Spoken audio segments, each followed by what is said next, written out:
Hello, everybody. I'm Chris Callahan, also known as Mr. C, and this is an introduction to chess.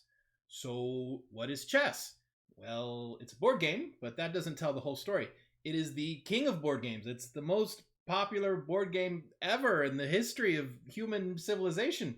It's been around for thousands of years in faraway countries where you can't talk to people because you don't speak the same language as them, but you can play a game of chess because chess pieces move the same everywhere.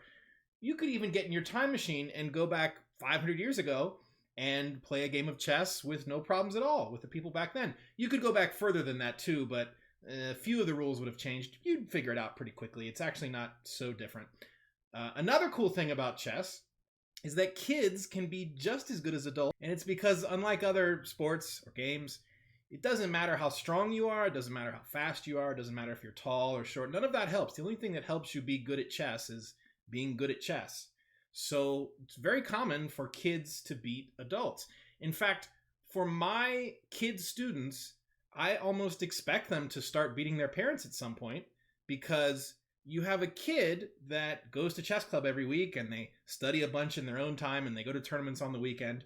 And then the adult who doesn't play very much. So of course the kid is better. The kid has a lot more experience. It's a totally normal thing in the chess world, and no one ever really falls out of their chair when they see a kid beat an adult.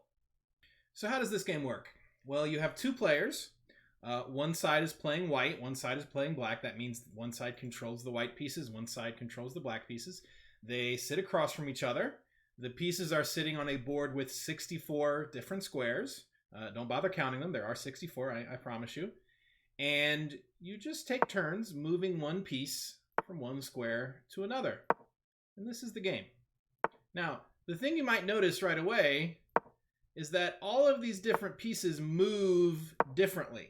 There are 6 different kinds of pieces, and they all move in different ways. And in order to play the game, you have to know how all of them move. What I recommend to new players is to not try to learn the pieces all at once. Learn them slowly, one at a time.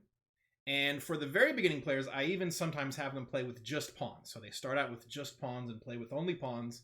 And, we can add in the pieces as they get used to it. The reason that we do that is that if you teach every single piece in 30 seconds and then immediately sit down and play, it's not as fun as it could be. Because instead of playing the game and looking for good moves and trying to figure out what your opponent is going to do, you're just trying to remember how the pieces move, which isn't as fun as it should be. So take it very slow, learn one piece at a time, don't try to rush, and then when you're very, very comfortable, you can play with a full set. So after you learn how the pieces move, you have to learn why they move. I mean, do you just play any old move, just pick any piece and move it? No, of course not. You want to find good moves and avoid the bad moves, and it takes a little time to figure out which is which. One sort of move you might like to play is a capture. The way this works is you move one piece on top of an enemy piece, a piece from the other side, and that piece comes off the board. Now, the board I'm using now does this all automatically, but when you do it in real life, you will have to put your piece on that square and take the black piece off of the board. And the reason that this is useful should be pretty clear. Now I have more pieces. If you count my pawns, you'll see that I have 8 pawns and black only has 7 pawns. So I have more pieces. That helps me win the game. I have black outnumbered here. But it's a bit more complicated than that. I'm going to say that a lot, by the way. It's always very complicated no matter what we're talking about.